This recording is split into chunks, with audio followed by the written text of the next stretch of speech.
옛날 어느 고을에 한 부부가 세 아들과 함께 살고 있었다.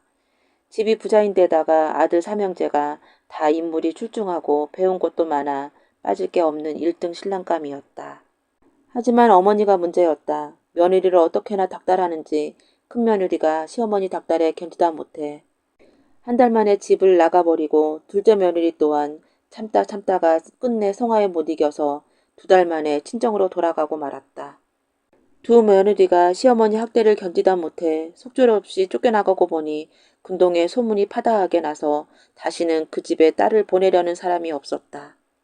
그때 이웃 마을에 부모를 모시고 가난하게 살던 처녀 하나가 있었는데 어느 날 부모님한테 이상한 이야기를 꺼냈다. 어머니 아버지 이웃 마을의 부잣집에서 며느리감을 찾고 있다던데 저를 그 집 막내 아들한테 시집 보내주세요.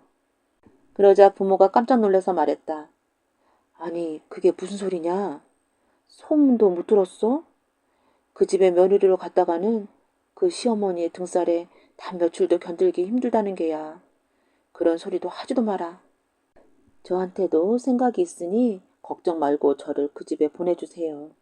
우리도 이렇게 손가락만 빨면서 살 수 없잖아요. 부모가 할 수 없이 부잣집에 통혼할 의사를 전하자 혹시라도 아들이 총각 귀신이 되지 않을까 전전긍긍하던 부자가 입을 쩍 벌어져서 얼른 혼사를 받아들였다. 주겠다니 받기는 하나 물정을 참 모르는 사람이구먼. 그 애도 마누라 등살에 며칠이나 견딜런지원. 이윽고 약속한 날이 되자 부자 아들과 가난한 처녀는 정식으로 혼례를 치르고 부부의 인연을 맺었다. 그리고 새색시는 시집살이가 시작되었다. 아니나 다를까 재벌은 남 못 준다고 시어머니는 곧바로 며느리를 닥달하기 시작했다. 말도 되지 않은 엉뚱한 꼬투리를 잡아서 며느리를 구박하는데 얼굴을 마주칠 때마다 한 번이라도 그냥 지나가는 적이 없었다. 남편과 아들이 아무리 말려도 막무가내였다. 하지만 새 며느리는 모진 구박을 받으면서도 꿀먹은 벙어리처럼 아무 말이 없었다. 그 솜씨가 어찌나 깔끔하던지 사람들이 다들 알짜배기 며느리가 들어왔다고 칭찬이 대단했다. 시어머니는 그런 말을 들을 때마다 더 성화를 내어 펄펄 뛰면서 며느리를 못살게 굴었다. 그러던 어느 날 다른 식구들은 다 밖에 나가고 시어머니와 며느리 단둘이 집에 남게 되었다. 시어머니는 기다렸다는 듯이 며느리에게 성화를 해대기 시작했다. 얼토당토 않은 꼬투리를 잡아서 삿대질하면서 차마 들을 수 없는 말들을 쏟아냈다. 너 인연, 이래도 내가 견딜 수 있겠냐? 하는 식이었다. 그때였다. 아무 말 없이 벙어리처럼 시어머니 성화를 듣고 있던 며느리가 갑자기 시어머니 머리채를 잡더니 부엌바닥에 냈다 패대기를 쳤다. 뜻밖의 일에 시어머니가 그만 기가 막혀서 어안이 벙벙해지고 말았다. 아니, 인연이 사람 잡네? 그 기운이 얼마나 센지 시어머니는 힘도 써보지도 못하고 바닥에 개구리처럼 벌렁 낮아빠지고 말았다. 아이고, 아이고, 전년 보게. 전년이 시어머니 치네. 발악하듯 소리를 쳤지만 며느리는 모르는 척 제 할 일만 했다. 시어머니는 화를 참지 못하고 마당으로 나가 가슴을 두드리면서 팔짝팔짝 뛰기 시작했다. 마침 밖에 나갔던 식구들이 돌아오자 시어머니는 입에 거품을 물고 발악을 했다. 글쎄, 전년이 사람을 치네. 전년이 사람을 쳐. 아이고, 내가 분해서 못 살아. 전년 당장 내쫓아야 돼. 그러자 남편과 아들이 뭐라고 하는고 하니 아이고, 또 시작이야. 이젠 그만 좀 해요. 어머님, 생사람 좀 그만 잡으세요. 더는 못 보겠어요. 말을 믿어주는 사람은 단 한 사람도 없었다. 시어머니가 악에 받쳐 정말 며느리가 자기를 쳤다고 입에 거품 하나 가득 물었지만 다들 혀를 끌끌 차면서 낯을 찌푸릴 뿐이었다. 시어머니가 하도 분해서 파르르 떨면서 발을 동동 굴렀지만 그래봐야 헛일이었다. 같은 일이 그 다음 날도 계속되었다. 며느리를 닥달하다가 보기 좋게 패대기 당한 시어머니가 이 사람 저 사람 붙잡고 억울함을 하소연했지만 아무도 그 말을 믿어주는 사람이 없었다. 급기야는 다들 미친 사람처럼 취급하기 시작했다. 그렇게 여러 날이 지나다 보니 시어머니는 이제 며느리가 무서워지기 시작했다. 잘못했다가는 뼈도 못 추리겠는지라 감히 큰 소리를 치지 못했다. 며느리가 가까이 다가오기만 하면 얘야, 됐다, 됐어. 저리 가라, 저리 가.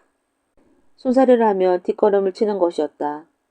하늘을 찌를 듯한 시어머니 기세는 그렇게 푹 꺾여버리고 말았다. 이제는 풀이 죽어 아무 말도 못하고 집안 대소사를 며느리에게 맡겼다. 사람들의 며느리 칭찬이 입에 마를 날이 없었다.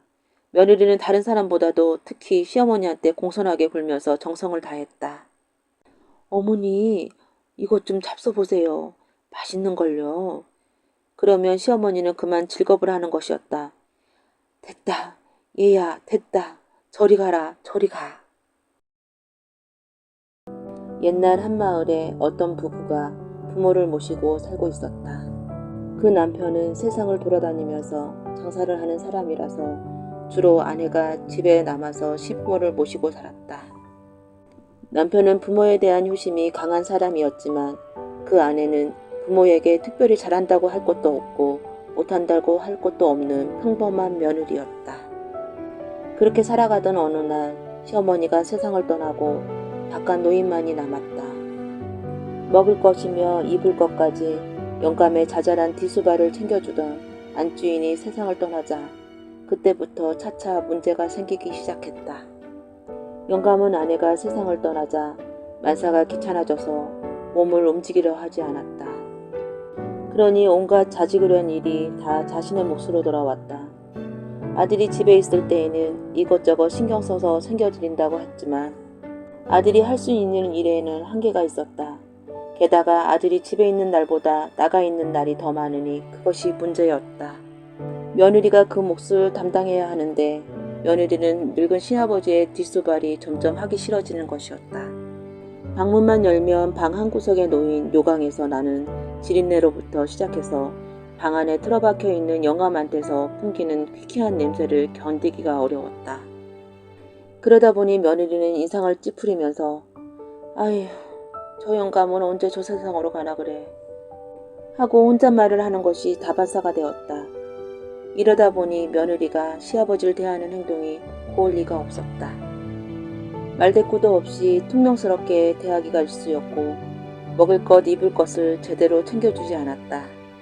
특히 먹을 것이 문제였다. 먹을 것을 조금씩 주면 영감이 대소변을 덜 볼 뿐 아니라 몸이 사약해져서 일찍 떠나가리라는 생각에 며느리는 시아버지에게 주는 음식을 갈수록 줄이기 시작했다. 주어도 노인네가 잘 먹질 못할 음식만 골라 주어서 제대로 먹을 수가 없게 했다. 그렇게 하자 정말로 시아버지는 조금씩 몸이 쇠약해져 갔다.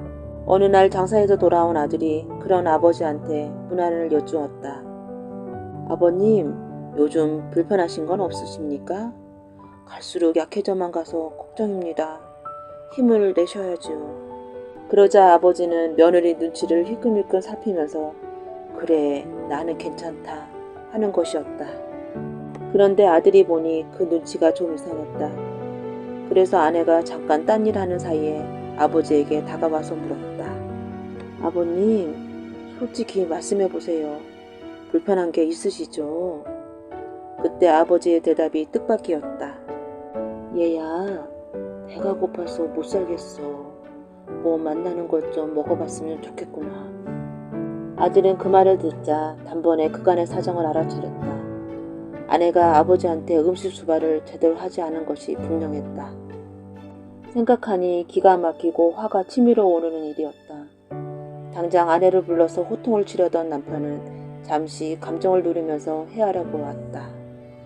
내가 화를 낸다고 해서 아내가 아버님을 더 잘 모실까? 아니야. 오히려 내가 집을 떠나고 나면 노인네를 더 구박하게 될 거야. 그렇다고 내내 집에 붙어 있을 수도 없고 이거 큰일이군. 마침 아내가 일을 마치고 돌아오자 남편은 이상한 이야기를 하기 시작했다. 그런데 말이야, 참 신기한 일도 있더군 그래. 그게 뭔데요? 내가 방방곡곡으로 장사를 다니다 보니 별일을 다 보네.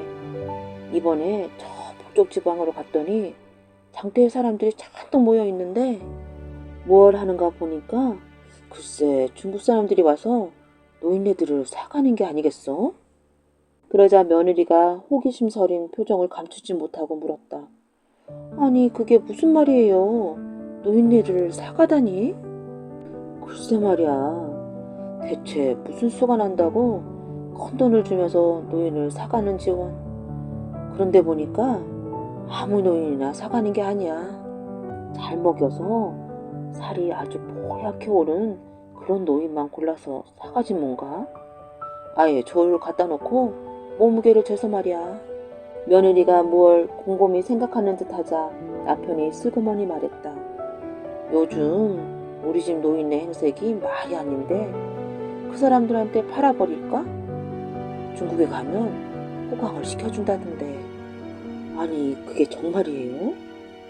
그럼 우리 1년만 저 노인네를 잘 입히고 먹여서 뽀얗게 살이 오르거든 팔아버립시다. 어머니가 계실 땐 몰랐는데 귀찮아서 안 되겠어. 다음날 남편이 길을 떠나자 그때부터 갑자기 시아버지를 대하는 며느리 태도가 달라지기 시작했다. 노인들이 좋아할 만한 음식을 듬뿍 차려서 올리면서 남기지 말고 드시라고 권하는 건 물론이고 아예 숟가락을 떠서 먹여주기까지 했다. 영감은 이게 웬일인가 싶어서 눈이 동그래졌다. 며느리 속마음도 모르고서 그래 이거 맛있구나 너도 먹어라 하면서 차려놓은 음식을 맛나게 먹는 것이었다.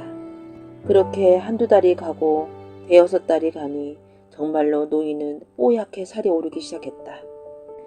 더 이상 방 안에 틀어박혀 퀴퀴한 냄새를 풍기던 영감의 모습이 아니었다. 날마다 좋은 음식을 먹어서 힘이 난 데다 며느리가 잘해줘서 기분까지 좋아지니 노인은 점차 몸을 움직이기 시작했다. 시키지도 않았는데 마당에 나와서 빗자루를 들고 마당을 쓰는가 싶더니 울고 있는 어린 손주를 맡아서 놀아주고 재워주었다. 밭에 나가서 김을 매는가 싶더니 어느 날부터는 뒷간에서 거름을 퍼다가 밭에다 뿌려주는 일까지 시작했다. 며느리가 그 모습을 보고는 아버님 그러지 말고 그냥 방에서 가만히 쉬세요. 이렇게 만류했지만 영감은 아니다. 방에 틀어박혀 있으면 뭐래. 조금이라도 몸을 움직여야지 하는 것이었다. 그럭저럭 1년이 다 되었다. 노인은 그동안 좋은 음식을 잘 먹은 데다 곁들여 운동까지 한지라 살이 뽀얗게 올라서 아주 팽팽해졌다. 그 모습을 보고서 남편이 아내를 불러 말했다. 이제 됐어. 저렇게 살찌고 건강해졌으니 중국 사람들이 무척 좋아할 거야. 우리 돌아오는 장날에 아버지를 팔아버립시다. 그러자 며느리가 아니 그게 무슨 소리예요? 그런 소리 하지도 말아요. 지금 아버님이 우리 집에서 얼마나 큰 몫을 하고 있는지 알기나 해요. 그리고 아버님이 나한테 얼마나 잘해주신다고요. 맨날 집 떠나 있는 당신보다 10배는 나아요. 그럼 말도 안 되는 소리라 하지도 마세요. 그러자 남편은 짐짓 무한한 표정을 짓는 것이었다. 그런가? 난 또... 그가 남몰래 돌아서서 미소를 지었다. 그 후 부부는 오랫도록 노인을 잘 모시며 화목하게 잘 살았다고 한다.